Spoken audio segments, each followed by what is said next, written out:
የአያቶላህ አስክሬን ተገኝቷል። ይህ አንድ ከፍተኛ የእስራኤል ባለስልጣን እየተናገሩት ሰበር መረጃ ነው። የኢራን ጠቅላይ መሪ መኖሪያ ላይ በተፈጸመው ከባድ ጥቃት ዙሪያም መግለጫ የሰጡት የእስራኤሉ ጠቅላይ ሚኒስትር ቤንያሚን ኔታንያሁን ስለ አያቶላህ ካሚኒ እጣ ፈንታም ተናግረዋል። ጠቅላይ ሚኒስትሩ ቅዳሜ ምሽት በሀገራቸው ቴሌቪዥን ላይ ቀርበው እንደተናገሩት አምባገነኑ አያቶላህ ካሚኒ የለም በማለትም ቴሄራን ውስጥ በተፈጸመው ጥቃት መገደላቸው ዓለምን ሰበር ብሎ ተናግረዋል። የሮይተርስ ዜና ወኪል አያቶላህ አሊ ካሚኒ አስክሬን መገኘቱንና መገደላቸው መታወቁ አንድ የእስራኤል ባለስልጣን እንዳረጋገጡ የተዘገበ ቢሆንም እስካሁን ግን እርግጠኛ አልተሆነም። የእስራኤል ባለስልጣናት እንዳረጋግጡ የሚናገሩ ዘገባዎች አልታጡም።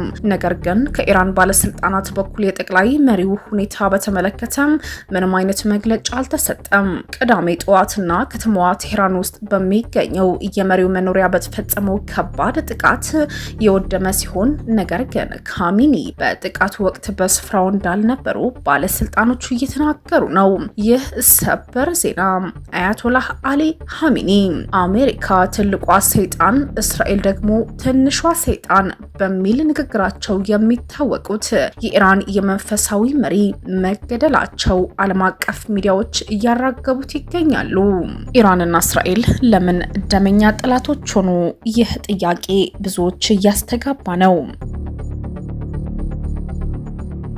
ወትሮም በጥላትነት በአይነ ቁራኛ የሚጠባበቁት ሲበረታም በቀጥታና በተዘዋዋሪ የሚፋለሙት እስራኤልና ኢራን ካለፈው ሐሙስ ሰኔ 5 2017 ዓ.ም ሌሊት አንስቶ እስራኤል በከፍተኛው ጥቃት ወደ ለየለት ጦርነት ውስጥ በመግባታቸው ዓለም ጭንቀት ውስጥ ገብቷል። እስራኤል በኢራን ዋና ከተማና በተለያዩ የሀገሪቱ ክፍሎች ውስጥ በፈጸመችው ከባድ ጥቃት በርካታ የሀገሪቱ ከፍተኛ የጦር አዛዦችና የኒውክሌር ሳይንቲስቶች ሲገደሉ የኒውክሌር ተቋማትና ወታደራዊ መሰረተ ልማቶች ላይ ጉዳት መድረሱም ተዘግቧል። የእስራኤል ጥቃት የቀጠለ ቢሆንም የኢራን የአጸፋ ምላሽም እንደቀጠለ ነው። እስራኤልና ኢራን አውዳሚው የኒውክሌር ጦር መሳሪያ ለመታጠቅ ከጫፍ ደርሳለች። ይህ በኃይለኛው ላይ የተረጋገጠ ስጋት ነው ስትል የምትከስ ሲሆን ኢራን በበኩሏ እስራኤል ሉዓላዊነቷ እየተጋፋች በመሆኗ ራሷን ከመከላከል ወደ ኋላ እንደማትል ማሳወቃለች። በዚህ ምክንያት የሁለቱ ሀገራት ድንበር ዘለል መጠቃቃት ወደ አውዳሚው የኒውክሌር ጦርነት እንዲያመራም ዓለም ስጋት ውስጥ ገብቷል። መንግስታቱ ድርጅትና በርካታ ሀገራት እስራኤልና ኢራን ወደ ተባባሰ ሁኔታ ከመግባቱ እንዲቆጠቡ ጥሪ ቢያደርሱም አንዳንድ ሀገራት ከእስራኤል መቆማቸው ሲያመለክቱ፣ ሌሎች ደግሞ የእስራኤል ጥቃት አውግዘዋል። እስራኤልና ኢራን ለዘመናት እየዘለቀ ባላንጣዎች ናቸው። በሁለቱ ሀገራት መካከል የቆየው ከፍተኛ የጠላትነት ስሜት በመካከለኛው ምስራቅ ሰላም እንዲርቅ ዋና ምክንያት ሆኖ ቆይቷል። ቴሄራን ከምድረ ገጽ እንድትጠፋ የምትሻት እስራኤልን ትንሿ ሰይጣን ስትላት፣ አሜሪካን ደግሞ ትልቋ ሰይጣን በማለት የሁለቱም ሀያላት ተመሳሳይ አመለካከት ስታንጸባርቅ ቆይታለች። ኢራን እስራኤል ላይ ቀጥተኛ ጥቃት ከመፈጸም ይልቅ በገንዘብና በትጥቅ የምትደግፋቸው ቡድኖች በመጠቀም በእጅ አዙር ጥቃት እንደምታስፈጽም ይነገራል።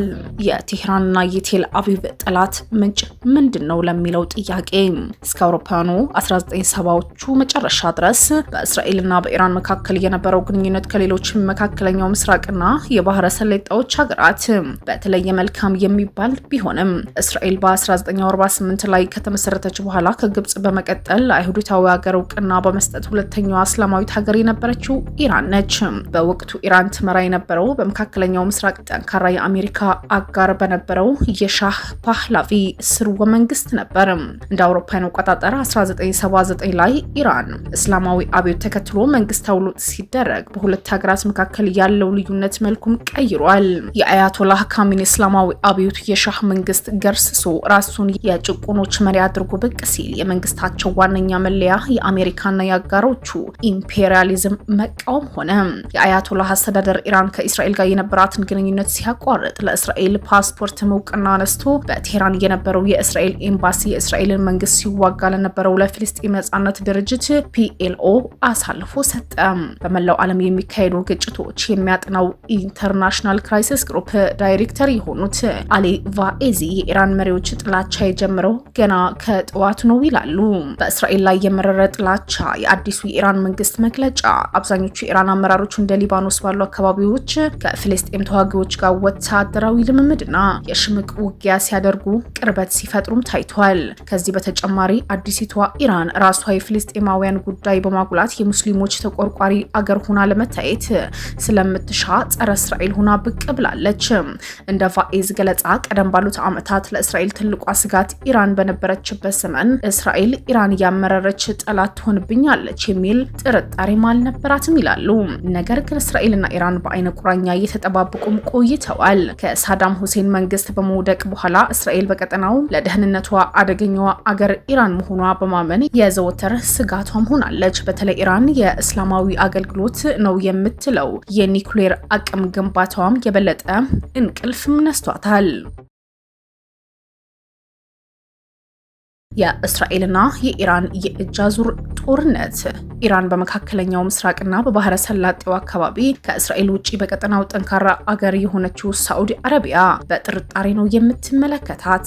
የአብዛኞቹ ሱኒ ሙስሊሞች በሚኖሩበት ቀጠና የብዙሃን ሺአ ሙስሊሞች መገኛ የሆነችው ኢራን ወደፊት ሊቃጣባት ከሚችለው ጥቃት ራሷን ለመጠበቅ ስትል በመረጠችው ስትራቴጂ ከተቀረው ዓለም ልትነጠል መቻሏ ቫዮዥ ይገልጻሉ። በዚህ የኢራን መንግስት ከአገራት ይልቅ በአካባቢው የተለያዩ ዓላማዎችን አንግበው ከሚንቀሳቀሱ ቡድኖች ጋር በማበር ፍላጎቱን ለማስጠበቅ ሲጥርም ቆይቷል። ይህ ኢራን አክሲስ ኦፍ ሬዚስታንስ ስትል የምትጠራው ስብስብ በሊባኖስ፣ በሶሪያ፣ በኢራቅና በየመን የተንሰራራ ሲሆን በአገራቱ ውስጥ ያሉና ጸረ እስራኤል የሆኑ ታጣቂ ቡድኖችም ያቀፈ ነው። በሊባኖስ ያደረገውን ሄዝቦላህን ታስጥቃለች። ጋዛን ለሚያስተዳድረው ሐማስ፣ በየመን የሚንቀሳቀሱት ሁቲ አማጽያን ኢራን የተለያዩ ድጋፎች በማድረግ በአካባቢው ተጽዕኖ ስትፈጥርም ቆይታለች። እስራኤል ደግሞ ኢራን በዙሪያዋ ይህ ሁሉ ስታከናውን ዝም ማለት አልመረጠችም። ኢራን ውስጥ የሚገኙ ኢላማዎች እንዲሁም በዙሪያዋ ባሉ አገራት ውስጥ የሚንቀሳቀሱ በቴህራን የሚደገፉ ቡድኖች ላይ እርምጃ ስትወስድም ቆይታለች። ባለፉት ዓመታት በኢራንና በእስራኤል መካከል የነበረው ጦርነት ከመጋረጃ ጀርባ ያለ ጦርነት ተብሎ ሲገለጽ ኖሯል። ለዚህ ደግሞ ምክንያት ሁሉ አገራት በሌሎች ሀገራት ውስጥ በሚገኙ ኢላማዎች ላይ የሚፈጽሙት ጥቃት ኃላፊነታቸው ሲወስዱ አልታዩም። በተለይ ኢራን እስራኤል በቀጥታ ከመተንኮስ ይልቅ የምትደግፋቸው ታጣቂ ቡድኖች በኩል በእጅ አዙር ስታጠቃት ኖራለች። እንደ አውሮፓውያን አቆጣጠር በ1992 የወቅቱ የሂዝቦላህ መሪ የነበሩት አባስ አልሙሳዊ ግድያን ተከትሎ ለኢራን ቅርበት ያለው እስላማዊ ጂሃድ ቡድን ደቡብ አሜሪካ አርጀንቲና ውስጥ የሚገኘው የእስራኤል ኤምባሲ በቦምብ አጋይቶ 29 ሰዎች ገድሎ ነበር። እስራኤል ለሂዝቦላህ መሪ ግድያ ኃላፊነት ባትወስድም የቴል አቪቭ የደህንነት ተቋም የሆነው ሞሳድ ግድያው መፈጸሙም ይታመናል። ቢሆንም የእስራኤል ኤምባሲ ያጋየው ያለ ኢራን እውቅና እንደማይሆን በብዙዎች ዘንድም ይታመናል። የኢራን ኒውክሌርና የእስራኤል ስጋት። እስራኤል የኢራን ጉዳይ አንገብጋቢ የሚሆኑባት የአያቶላህ ቴህራን የኒውክሌር ፕሮግራም ነው። ለዚህ ኢራን የቦምቡ ባለቤት እንዳትሆን እስራኤል የተቻላት ስታደርግም ቆይታለች። ኢራን ግን የኒውክሌር ፕሮግራሟ ብቸኛው ዓላማ የኤሌክትሪክ ኃይል ለማመንጨት የሚውል ሰላማዊ ዓላማ ያለው ነው ስትል ቆይታለች። ይህ ምክንያት ጨርሶ የማትቀበለው እስራኤል በዲፕሎማሲ በኩል ኢራን ላይ ማዕቀብ ከማስጣል አልፋ ከአሜሪካ ጋር አብራ የኢራንን የኒውክሌር ማብላያ ጣቢያን ሱቲአኒት በሚባል ኮምፒውተር ቫይረስ አውካ ከፍተኛ ጉዳት አድርሳ ነበር። እስራኤል የኢራን ኮምፒውተሮች ብቻ ሳይሆኑ ሳይንቲስቶችም ኢላማ ያደረገች በቴህራን ጎዳናዎች ላይ ገድላለች። እንደ አውሮፓውያኑ 2020 በግሙቱ የኒውክሌር ሳይንስ ተመራማሪ ሞህሰን ፋክሪ ዛሂድ ላይ የተፈጸመው ግድያም ብዙ ያነጋገረ ነበር። የእስራኤል የስለላ ተቋም ሞሳድ እነዚህ ተመራማሪዎች ለመግደል ያደረገችው ተደጋጋሚ ጥረቶች ሳይሳኩ የቆዩ ቢሆኑም ከ5 ዓመት በፊት ከኢራን መዲና ቴህራን ወጣ ብሎ ከሚገኘው ስፍራ ፋክራ ዛሂድ የመግደል ውጥኑም ሰምሮለታል። ኢራን ብትሆንም በእስራኤል ላይ ድሮኖችና ሮኬቶች ስታስወነጭፍ እንዲሁም የእስራኤል ተቋማት ላይ የሳይበር ጥቃት ስትፈጽም ቆይታለች። የአረብ አብዮት ተከትሎ እንደ አውሮፓውያን አቆጣጠር 2011 በሱሪያ የተቀሰቀሰው የእርስ በርስ ጦርነት ሌላኛዋ የእስራኤልና የኢራን የቅራኔ ምንጭ ነው። ምዕራባውያን እንደሚሉት ከሆነ አመጽ የተነሳባቸው ፕሬዝዳንት ባሽር አልአሳድን በስልጣን ለማቆየት ኢራን ጦር መሳሪያ፣ ገንዘብና ስልጣን የሚሰጡ የጦር መኳንኖች ልካለች።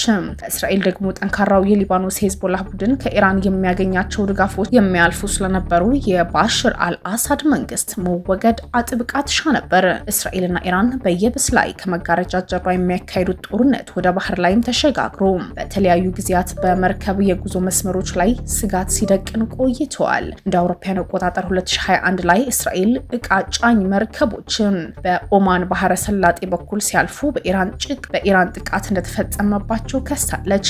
ኢራን ደግሞ ቀይ ባህር ላይ ሲጓዝ የነበረው መርከቧ ላይ ለደረሰው ጥቃት እስራኤል ተጠያቂ ማድረጋለች። እንዲሁም እስራኤል በጋዛ ላይ ጥቃት መክፈቷ ተከትሎ የየመን ሁቲዎች በቀይ ባህር በኩል የሚያልፉ የእስራኤል እና የወዳጆቿ ምዕራባውያን መርከቦች ኢላማ አድርገው ሲጠይቁም ቆይተዋል። ይህ የሐማስ ጥቃትና የሁለቱ አገራት ፍጥጫ መስከረም 26 2016 ዓ.ም የተጀመረው የጋዛው ጦርነት መካከለኛው ምስራቅ ብሎ መላው ዓለምን ከማሳሳቡ ባሻገር በእስራኤልና በኢራን መካከል ያለው ጠላትነት ወደ ከፍተኛ ደረጃ ደርሷል። በኢራን የሚደገፈው ፍልስጤማዊ ቡድን ሐማስ የእስራኤልን ድንበር ተሻግሮ ድንገተኛ ጥቃት ከፈጸመ በኋላ ክስተቱ ኢራንና እስራኤል ወደ ለየለት ጦርነት ያስገባል ሲሉ በርካቶች ገና ከመነሻው ስጋታቸው ያስቀምጣሉ። አሁን ደግሞ እስራኤል በኢራን ላይ ለቀናት የዘለቀ መጠነ ሰፊ ጥቃት መክፈቷን ተከትሎ ኢራን ተከታታይ ያጸፋ ጥቃቶች በእስራኤል ላይ መፈጸሟ አስፈሪው የሁለቱ ሀገራት ቀጥተኛና ግልጽ ጦርነት ጅማሬ ሆኗል። እስራኤል የኢራን ወታደራዊ ኃይል ለማኮታኮች፣ ኢራን ደግሞ ለተፈጸመባት ጥቃት አጸፋ ለመመለስ ያላቸው አቅም ሁሉ እየተጠቀሙ ነው። ይህ ጦርነት ወደ አውዳሚው የኒኩሌር ጦርነት እንዳያመራ በስተመጨረሻም ይህ ጦርነት ወደ አውዳሚው የኒኩሌር ጦርነት እንዳያመራ ዓለም ስጋት ውስጥ ጥለዋል። እስራኤል ኢራንን ለማንበርከክ የጀመረችው ዘመቻ ከቀጠለች ኢራን ያላት አማራጮች ከመጠቀም ወደ ኋላ ላትልም ትችላለች። ለዚህ ነው የዓለም ሀገራት መጠቃቃቱ በቶሎ እንዲቆም እየወተወቱ ያሉት። የተለያዩ ወቅታዊ መረጃዎች ለማግኘት ቻናላችን ይከታተሉ። ሪከርድ ዞን